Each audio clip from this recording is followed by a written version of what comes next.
Hello दोस्तों, मैं अनामिका सिंह स्वागत करती हूँ आप सबका आपके यूट्यूब चैनल नॉलेज कॉर्नर में।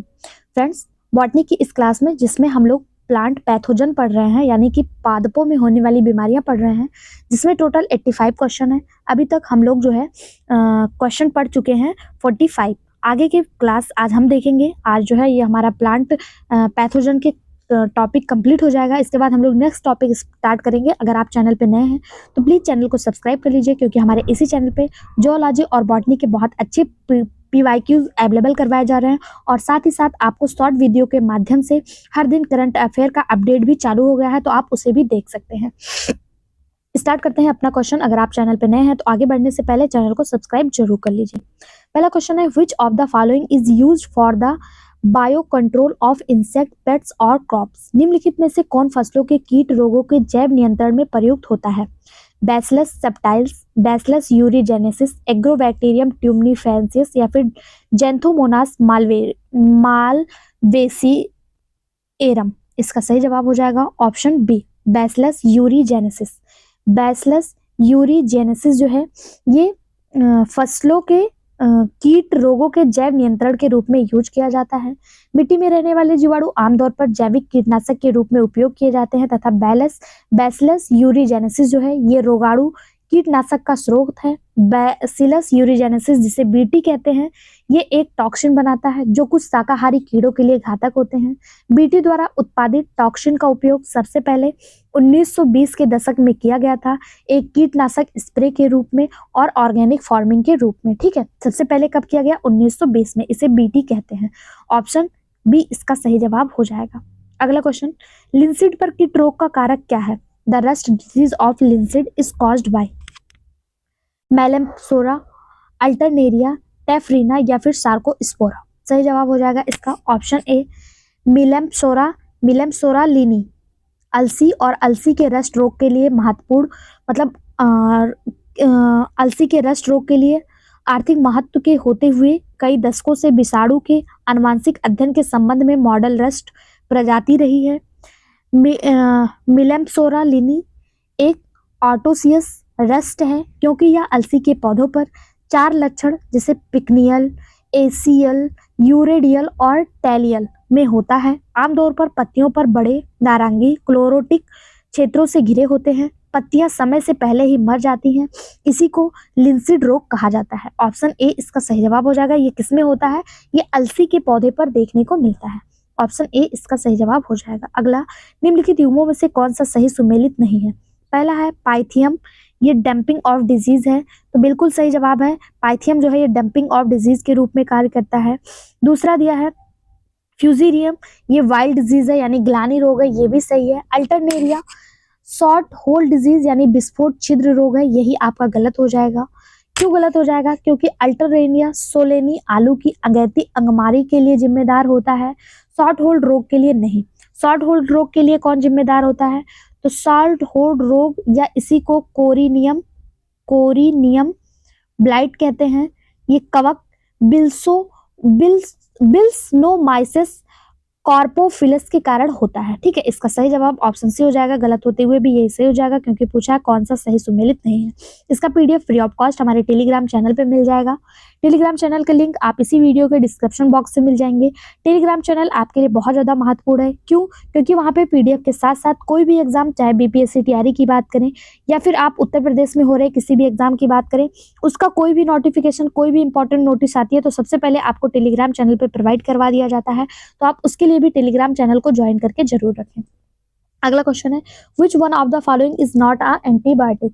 इनमें से कौन सा एंटीबायोटिक नहीं है? ऑप्शन है स्ट्रेप्टोमाइसिन, क्लोरोमाइसिटिन, पेनिसिलियम, या फिर aflatoxin?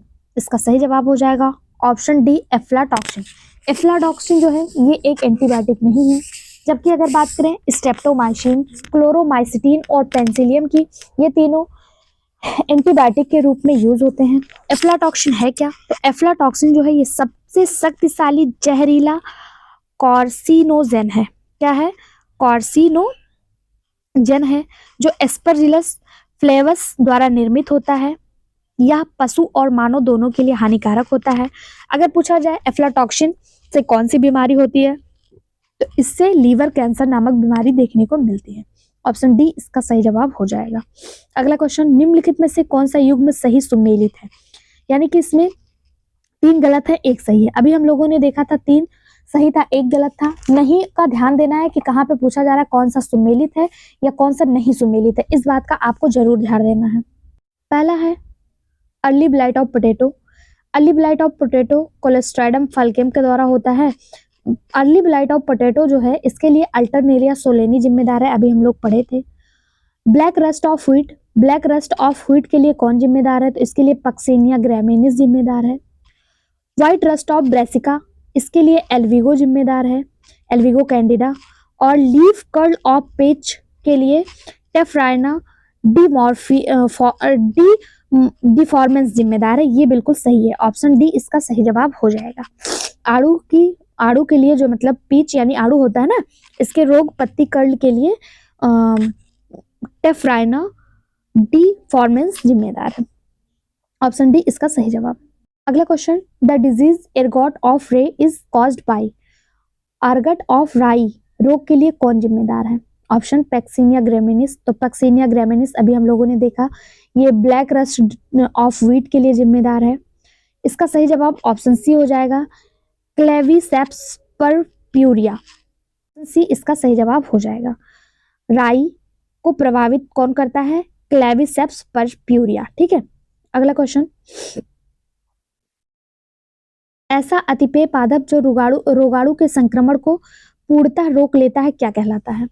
Uh host plant that completely resist infection by a pathogen is called immune resistance, tolerance या फिर सब्सिपेंटेबल। सही जवाब option B resistance. Option B इसका सही जवाब हो जाएगा, नाम से ही स्पष्ट हो रहा है। ठीक है, अगला क्वेश्चन, मटर के मृदुरोमित असिता यानी कि yellow to brown, the downy mildew of pea, yellow to brown scattered patches of the discolour area appearance on. कौन जिम्मेदार होता है? कहाँ पे होता है? पॉट्स पे, फ्लावर पे, both the surface of leaflet and staples, upper surface of the leaflet and staples. सही जवाब हो जाएगा इसका option D, upper surface of leaflets और स्टेपल्स पर ये जो है देखने को मिलता है। ठीक है, ऑप्शन डी इसका सही जवाब हो जाएगा। अगला क्वेश्चन है, निम्नलिखित में से कौन सा सही सुमेलित नहीं है? ध्यान दीजिएगा, इसमें 3 सही है, 1 गलत है। जो गलत है वही आपको बताना है। पहला है ऑस्ट्रिलोगोन्यूडा, ये लूज स्मेट ऑफ बॉर्ले के लिए जिम्मेदार है, बिल्कुल सही है। दूसरा है सिनकाइट्रियम एंड्रोबायोटिकम, ये रस्ट ऑफ लिंसेट के लिए जिम्मेदार है। तो रस्ट ऑफ लिंसेट के लिए अभी हम लोगों ने देखा था ये जिम्मेदार नहीं था, ये गलत हो जाएगा। ये इसके लिए कौन जिम्मेदार होता है?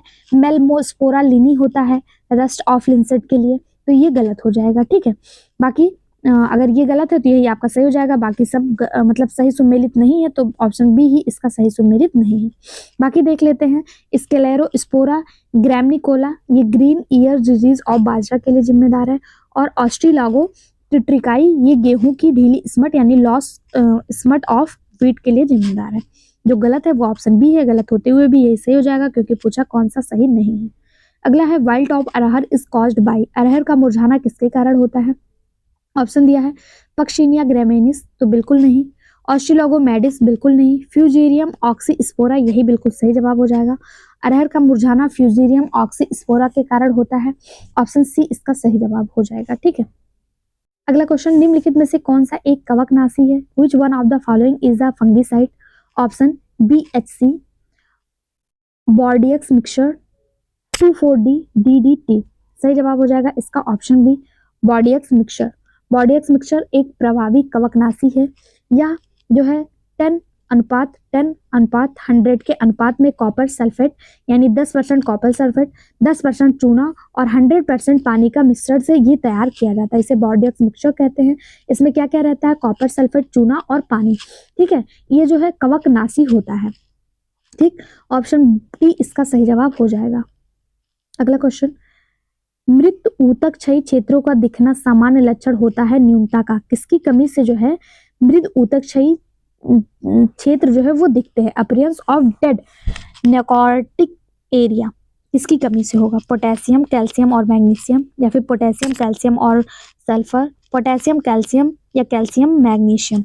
सही जवाब हो जाएगा इसका ऑप्शन ए, पोटेशियम, कैल्शियम और मैग्नीशियम की कमी से नेक्रोटिक क्षेत्र जो है वो देखने को मिलता है। ऑप्शन ए इसका सही जवाब हो जाएगा। अगला, महामारी विज्ञान का अध्ययन किसमें करते हैं? एपिडेमियोलॉजी का मतलब स्टडी किसके अंतर्गत किया जाता है? पहला है disease developed in population of plants, spread of disease या मैनेजमेंट ऑफ डिजीज। तो महामारी विज्ञान में किसका अध्ययन करते हैं? तो इन तीनों चीज का अध्ययन जो है महामारी विज्ञान में किया जाता है। ऑल ऑफ एबव इसका सही जवाब हो जाएगा।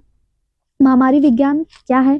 तो एक समुदाय में एक व्यापक प्रसार संक्रामक रोग होता है, और लाजी का अर्थ तो अध्ययन होता है, हम सभी को पता है, ठीक है। महामारी विज्ञान पौधे की आबादी में रोग विकास और रोग के प्रसार और रोग के प्रबंधन तीनों का ही अध्ययन किया जाता है। इसी को एपिडेमियोलॉजी के नाम से जाना जाता है। ऑप्शन डी इसका सही जवाब हो जाएगा। अगला क्वेश्चन है, निम्नलिखित में से कौन रोग कारक वंश आलू पर अंगेती अंगमारी यानी अर्ली ब्लाइट से उत्पन्न होता है? अर्ली ब्लाइट के लिए कौन जिम्मेदार है? सही जवाब हो जाएगा अल्टरनेरिया। ऑप्शन बी इसका सही जवाब हो जाएगा। आलू का झुलसा रोग या जिसे पिछैती तुषार रोग कहते हैं, ये कवक के द्वारा होता है, और इसके लिए कौन जिम्मेदार है? अल्टरनेरिया जिम्मेदार है। ऑप्शन बी इसका सही जवाब हो जाएगा। अगला क्वेश्चन है, सिनकाइट्रियम एंडोबायोटिकम द्वारा उत्पन्न आलू का रोग कौन सा है? यानी कि सिनकाइट्रियम एंडोबैक्टीरियम के द्वारा कौन सा आलू का रोग उत्पन्न होता है? Late blight of potato, early blight of potato, wart disease of potato या फिर purple top roll of potato. इसका सही जवाब हो जाएगा option C, wart disease of potato. आलू का मस्सा रोग एक गंभीर बीमारी है जो एक फंगस के द्वारा होता है। कौन सा फंगस? सिनकाइट्रियम एंडोबायोटिकम, ये इसके लिए जिम्मेदार होता है। ऑप्शन सी इसका सही जवाब हो जाएगा।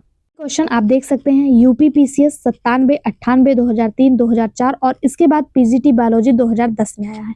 इसी तरह से क्वेश्चन अपने आप को रिपीट करते रहते हैं। पीसीएस में अगर पूछा गया तो आप ये मत सोचिए कि पीजीटी में नहीं पूछा जाएगा, पीजीटी में अगर पूछा गया तो ये मत सोचिए कि पीसीएस में नहीं पूछा जाएगा। ये सीरीज आपके टीजीटी, पीजीटी, पीसीएस सबके लिए बहुत ज़्यादा हेल्पफुल है। अगर आपके कोई रिश्तेदार, कोई दोस्त, कोई जानने वाले हैं जो इन सब एग्जाम की तैयारी कर रहे हैं और उनका कोर्स सब्जेक्ट बायोलॉजी है, जहाँ पे बायोलॉजी क्वेश्चन पूछे जाते हैं, चाहे वो जूलॉजी हो चाहे वो बॉटनी हो, तो आप उन तक ये चैनल शेयर कर सकते हैं। ये आपका अपना परिवार है, इसको ग्रो करने में आप ही हमारी हेल्प कर सकते हैं। और आप अगर चैनल को सब्सक्राइब करेंगे, शेयर करेंगे, लाइक करेंगे तो हमें भी मोटिवेशन मिलता है और हम आपके लिए कुछ अच्छा, कुछ नया करने के लिए हमेशा प्रयासरत रहते हैं। ठीक है, अगला क्वेश्चन है, बाकी आपकी मर्जी है, कहना हमारा काम है। हम तो हर वीडियो में आपसे कहते हैं कि वीडियो देखने के बाद एक कमेंट डाला करिए। आप लोग में से कुछ गिने चुने लोग ही कमेंट करते हैं, बाकी लोग के पास शायद टाइम नहीं है या क्या है, उनको वीडियो पसंद नहीं आता। मैं खुद नहीं समझ पाती क्या कारण है। मैं बस कह ही सकती हूँ, आप लोग से रिक्वेस्ट कर सकती हूँ, मानना ना मानना आप लोग की मर्जी है। खैर, स्टार्ट करते हैं। अगला क्वेश्चन है, the rust disease of coffee is caused by. Coffee पर रतु रोग का कारक क्या है? ग्रेफियोला फोनिसिस, कोनार्टियम रिविकोला, हेमिलिया वास्टेट्रिकस या फिर पक्सिनेस्ट्रम अमेरिकाना। सही जवाब हो जाएगा इसका ऑप्शन सी, हेमिलिया वास्टेट्रिकस। गेहूं पर पीले धब्बे के लिए कॉफी पर रतु रोग के लिए जिम्मेदार है। कॉफी के मतलब रस्ट डिजीज ऑफ कॉफी के लिए जिम्मेदार है। ऑप्शन सी इसका सही जवाब हो जाएगा। अगला question, false smut of paddy is caused by. धान के असाम्बिक कंड का कारक क्या है? यानी फॉल्स स्मट ऑफ पैडी के लिए कौन जिम्मेदार है? यहाँ पे जितने ऑप्शन दिए हैं उसमें से कोई भी सही नहीं है। आयोग के द्वारा इसे स्टार मार्किंग दिया गया था क्योंकि इसका ऑप्शन ही गलत है। अगर आपका उष्टी लॉनिगो इडिया बिरेन होता तो वो बिल्कुल सही जवाब हो जाता, क्योंकि फॉल्स स्मट ऑफ पैडी के लिए जो जिम्मेदार है वो कौन सा है? उष्टी लॉनिगो इडिया बिरेन जिम्मेदार है। इसमें से कोई भी इसका सही जवाब नहीं हो जाएगा। इसका सही जवाब क्या होगा? उष्टी लागोनिडिया विरेन इसके लिए जिम्मेदार है। ये एक कवक है। ठीक है, अगला क्वेश्चन, पादप रोग के नियंत्रण के लिए सर्वोत्तम विधि कौन सी है? पादप रोग के नियंत्रण के लिए क्या क्रॉप रोटेशन करना चाहिए, केमिकल फर्टिलाइजर यूज करना चाहिए, केमिकल प्रोटेक्शन यूज करना चाहिए या फिर यूज ऑफ रेजिस्टेंस वैरायटी, प्रतिरोधी किस्मों का प्रयोग करना चाहिए? इसका सही जवाब हो जाएगा ऑप्शन डी, प्रतिरोधी किस्मों का प्रयोग पादप रोग के नियंत्रण के लिए सबसे सर्वोत्तम विधि मानी जाती है। रोग प्रतिरोधी किस्म का चयन इसके परिचय यानी इंट्रोडक्शन के बाद होता है। रोग प्रतिरोधी किस्मों की शुरुआत रोग को नियंत्रित करने के लिए प्राथमिक और सबसे महत्वपूर्ण कदम है। ये किस्में पूर्व निर्मित विषाक्त पदार्थों का उत्पादन करके और रोग जनकों की प्रतिरक्षा कोशिकाओं को नियंत्रित करके रोग पैदा करने वाले जीवों से पौधों की रक्षा करते हैं। ऑप्शन डी इसका सही जवाब हो जाएगा। अगला क्वेश्चन है, किसी कीटनाशी की वह अधिकतम स्वीकृत मात्रा जो मिलीग्राम प्रति किलोग्राम की दर से किसी खाद्य पदार्थ में हो तो उपभोक्ता को हानिकारक ना हो, क्या कहलाती है? ऑप्शन आपके सामने दिया है, लीथल मात्रा लेवल, लीथल डोज लेवल, सब लीथल डोज लेवल, थेरेशोल्ड लेवल या फिर टॉलरेंस लेवल। तो इसका सही जवाब हो जाएगा ऑप्शन डी, टॉलरेंस लेवल। किसी कीटनाशी की वह मात्रा जिसको लोग जो है खाने के बाद उनको कोई हानि ना हो तो उसी को टॉलरेंस लेवल कहा जाता है। ऑप्शन डी इसका सही जवाब हो जाएगा।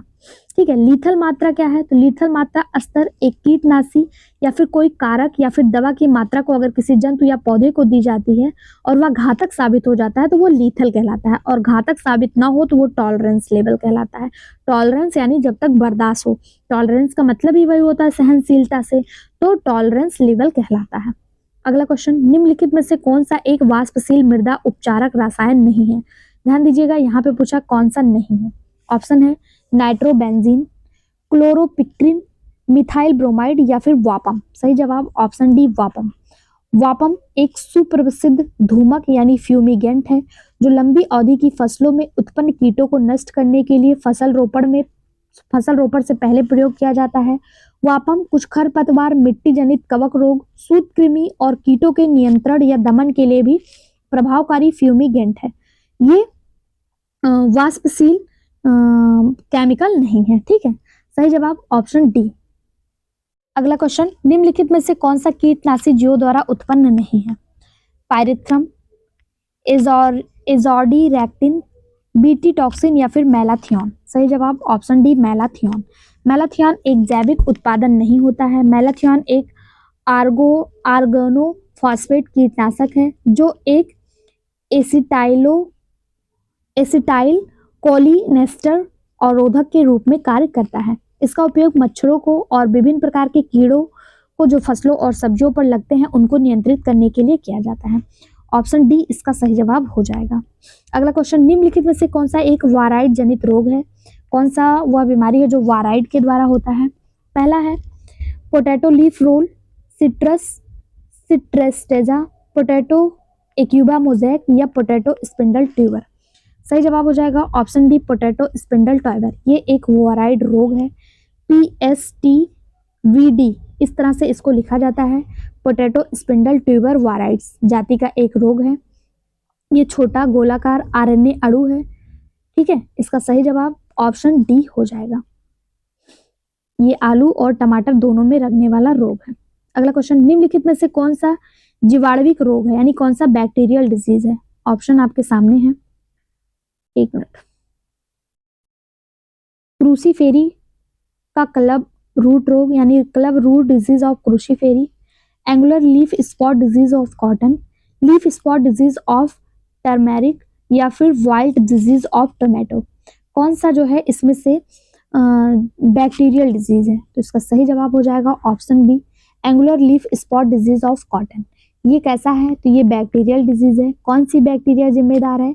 जेंथोमोनास माल्वेसियरम बैक्टीरिया इसके लिए जिम्मेदार है। ऑप्शन बी इसका सही जवाब हो जाएगा। ठीक, नेक्स्ट क्वेश्चन है, निम्नलिखित में से किसकी उत्पत्ति कवक से नहीं हुई है? पहला एमाटॉक्सिन, फिलोस्पोरिन, कैप्सेसिन या फिर ऑफ्लाटॉक्सिन। किसकी उत्पत्ति कवक से नहीं हुई है? तो यहाँ पे एक आप नाम देख रहे होंगे कैप्सेसिन का, ये क्या है? तो ये मिर्च से उत्पादित होता है, ये कोई कवक से इसकी उत्पत्ति नहीं हुई। ये कैप्सेसिन कुल के जितने पौधे जैसे मिर्च वगैरह हो गया इससे उत्पादित होता है, जबकि एमाटॉक्सिन मशरूम से, फिलोस्पोरिन एक्रोनियम नामक कवक से और अल्फा टॉक्सिन एक विशेष प्रकार की मोल्ड से उत्पन्न होती है। ठीक है, इसका सही जवाब ऑप्शन सी हो जाएगा, कैप्सेसिन।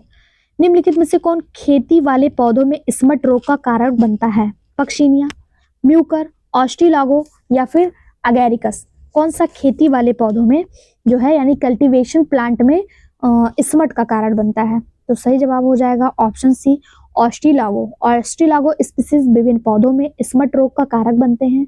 यह एक ऐसी बीमारी है जो जौ की फसलों के लिए बड़े हिस्से में नष्ट कर देती है, मतलब जौ के फसलों के लिए बहुत ज्यादा नुकसानदायक होती है। ऑप्शन सी इसका सही जवाब हो जाएगा। अगला क्वेश्चन, कौन भारत में पादप रोग विज्ञान के जनक हैं? ये क्वेश्चन बहुत इंपॉर्टेंट है, इसको स्टार मार्क करिएगा। भारत में पादप रोग विज्ञान के जनक कौन है? सही जवाब इजे बटलर। ऑप्शन बी इसका सही जवाब हो जाएगा। सर एडविन जॉन बटलर ये एक आयरिस्ट माइकोलॉजिस्ट हैं और प्लांट रोग विज्ञानी भी हैं। इन्हें भारत में पादप रोग विज्ञान यानी father of Indian plant pathology के रूप में जाना जाता है। ऑप्शन बी इसका सही जवाब हो जाएगा। अगला, बंगाल में 1942 में प्रसिद्ध अकाल का कारक क्या था? ये क्वेश्चन बहुत सारे एग्जाम में पूछा गया कि बंगाल में जो है, ये क्वेश्चन आपको एलटी ग्रेड में भी देखने को मिला था कि बंगाल में जो अकाल पड़ा वो किसके कारण हुआ था। तो राइस में यानी धान में लीफ स्पॉट लग गया था, यानी लीफ स्पॉट ऑफ राइस के कारण बंगाल में 1942 में अकाल देखने को मिला था, जिसके कारण बहुत सारे लोग भूखे मर गए, उनकी मृत्यु हो गई। लगभग कहा जाता है कि 20 लाख से अधिक लोग जो है अकाल में उनकी मृत्यु हो गई थी। ये brown leaf spot of rice के कारण हुआ था। और यह रोग किसके कारण हुआ था? तो एक फंगस था जिसका नाम था हेलमिंथोस्पोरियम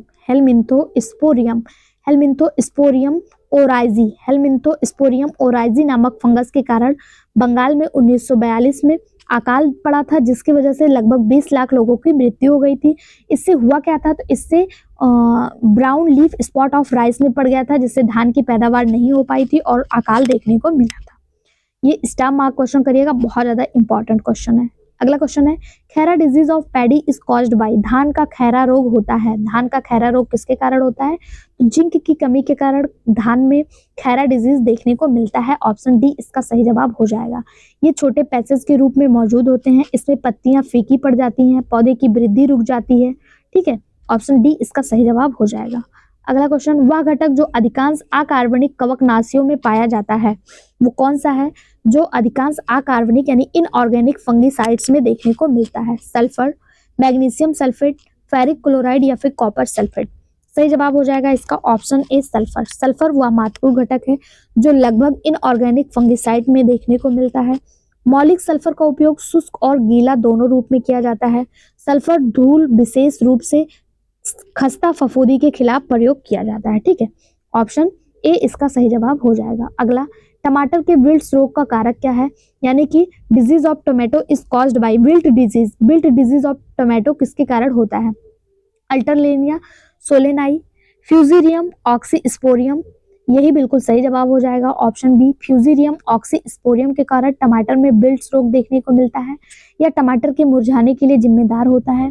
फ्यूजेरियम बिल्ट, वर्टिसिलियम बिल्ट या फ्यूजेरियम मैरीलैंड में अब तक की सबसे आम बीमारी देखने को मिली है। इसके लक्षणों में पत्ते पर भूरा व पीलापन या मुरझाना शामिल है। ऑप्शन बी इसका सही जवाब हो जाएगा। अगला, blast disease of rice is caused bye. धान में ब्लास्ट रोग के लिए कौन जिम्मेदार है? सही जवाब हो जाएगा ऑप्शन सी पायरिकुलेरिया ओराइजी। पायरिकुलेरिया ओराइजी ये धान में ब्लास्ट रोग के लिए जिम्मेदार है, अभी हम लोगों ने देखा था। वही बात करें जेंथोमोनास ओराइजी की, ये प्रोबैक्टीरिया है, प्रोबैक्टीरिया की एक जाति है जो धान पर परजीवी होती है। हेलमेंथिस ओराइजी अभी हम लोगों ने देखा था कि हेलमेंथोस्पोरियम ओराइजी के कारण जो है धान पे ब्राउन लीफ ऑफ स्पॉट हो जाता है, जिसके कारण 1942 में बंगाल में अकाल देखने को मिला था। इसका जो सही जवाब है वो ऑप्शन सी है पायरिकुलेरिया ओराइजी। ये blast disease of rice cause करता है। देखिए, ब्लास्ट डिजीज ऑफ राइस अलग है और ब्राउन लीफ स्पॉट राइस अलग है, वो हेलमेंथियोस्पोरिया ओराइजी के कारण होता है। वहीं पे जेंथोमोनास ओराइजी के कारण क्या होता है? ये धान पर पैरासाइट होता है। ठीक है, ये प्रोबैक्टीरिया है। अगला क्वेश्चन, निम्नलिखित में से कौन सी स्पीसीज पादप रोग के जैव नियंत्रण में प्रभावी है? पादप रोग के जैव नियंत्रण में इनमें से कौन सी स्पीसीज प्रभावी है? पहला trichoderma viride, bacillus सेप्टिलस, penicillium notatum. तो पेंसिलियम नोटेटम तो होगा नहीं, इसका सही जवाब ऑप्शन ए 1 और 2। ठीक है, ये जैव नियंत्रण में अपनी भूमिका निभाते हैं। पेंसिलियम नोटेटम क्या है? पहली बात तो पेंसिलियम नोटेटम जो है ये एक फंगी है, एक कवक है। इसके द्वारा पेंसिलिन नामक दवा बनाई गई। ये प्रतिजैवी यानी एंटीबायोटिक का काम करता है। ठीक है, प्रतिजैविक है, ठीक है। जैव नियंत्रण में ट्राइकोडर्मा विरिडी और बैसिलस सब टिलिस जिम्मेदार है। ए और बी इसका सही जवाब हो जाएगा। एलटी ग्रेड में आया हुआ क्वेश्चन है। अगला क्वेश्चन, गन्ने में पाई जाने वाली पहला चिस्ती किसके अभाव के कारण होता है? द पहला blight of sugar cane is due to the deficiency of copper, manganese, लोहा या फिर नन ऑफ दिस। सही जवाब हो जाएगा ऑप्शन बी मैग्नीज। गन्ने में पाई जाने वाली पहला चिस्ती बीमारी जो है ये मैग्नीज, जिसे आप ऐसे भी लिखा हुआ देख सकते हैं, एमजी के अभाव के कारण होता है, ठीक है। वहीं पे अगर बात करें येलोइंग ऑफ ग्राम यानी चने का पीला पड़ना, chlorosis of spinach and beans, ये सारे रोग जो हैं ये भी मैग्नीज की कमी के कारण देखने को मिलता है। मैग्नीज की कमी को पूरा कैसे करेंगे? तो पौधों पर मैग्नीज का छिड़काव करेंगे तो इसकी कमी को पूरा किया जा सकता है। ऑप्शन बी इसका सही जवाब हो जाएगा। अगला question, which rust of cruciferae caused albugo candida belong to class? जो क्रूसीफेरी सफेद जंग का कारण है वो किस क्लास से, किस वर्ग से संबंधित है? ओमाइसिटिस, प्लाज्मोफोरा, फाइटोप्थोरा या ऑल ऑफ एबव? सही जवाब हो जाएगा ऑप्शन ए ओमाइसिटिस। ओमाइसिटिस में एल्विगो कैंडिडा, स्क्लेरोस्पोरा ग्रामिनिकोला, फाइटोप्थोरा इन्फेंटस और इसके अलावा प्लाज्मोफोरा वर्टिकोला, ये सभी ओमाइसिटीज के सदस्य हैं। एल्विगो कैंडिडा ये क्रूसीफर पे श्वेत रस्ट के लिए जिम्मेदार है। स्क्लेरोस्पोरा ग्रामिनिकोला ये बाजरे पर हरित बाली रोग के लिए जिम्मेदार है। फाइटोप्थोरा इन्फेस्टस ये आलू की पिछैती यानी लाइट ब्लाइट ऑफ पोटैटो के लिए जिम्मेदार है। प्लाज्मोफोरा वर्टिकोला ये अंगूर पर मृदो मिल के लिए जिम्मेदार है। ये चारों ही ओमाइसिटीज के सदस्य हैं। यहाँ पे जो सही जवाब हो जाएगा ऑप्शन ए हो जाएगा। अगला क्वेश्चन है, गेहूं का ईयर कॉकल रोग किसके कारण होता है? Year cockle disease is which is caused by bacteria, protozoa, nematodes या माइकोप्लाज्मा। पीजीटी बॉटनी 2002 में आया हुआ क्वेश्चन। सही जवाब ऑप्शन सी निमेटोड्स। गेहूं का ईयर कॉकल रोग निमेटोड्स के कारण होता है। इसका नाम इगुआना टिट्रिसी है।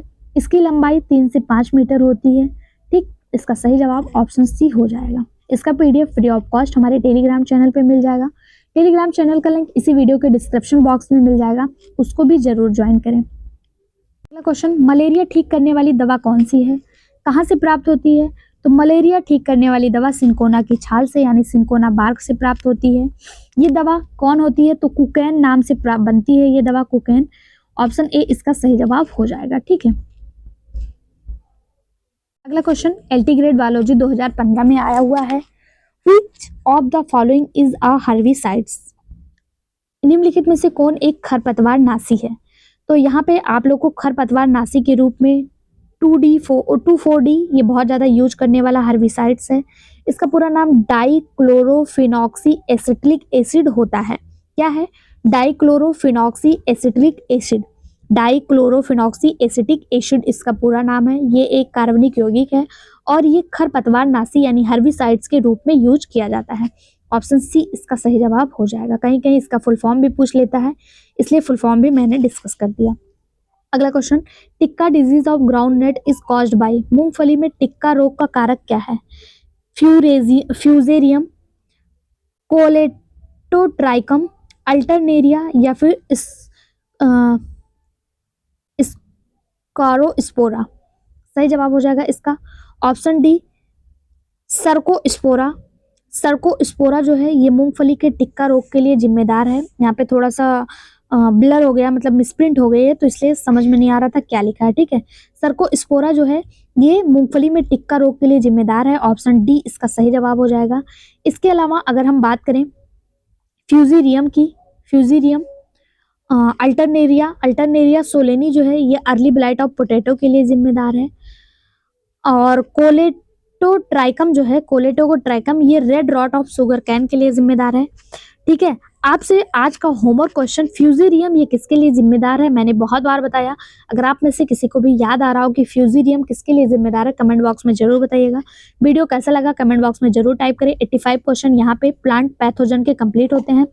नेक्स्ट टॉपिक हमारा कौन सा स्टार्ट होगा? नेक्स्ट टॉपिक हमारा जैव प्रौद्योगिकी और आनुवांशिक अभियंत्रिकी से स्टार्ट होने वाला है।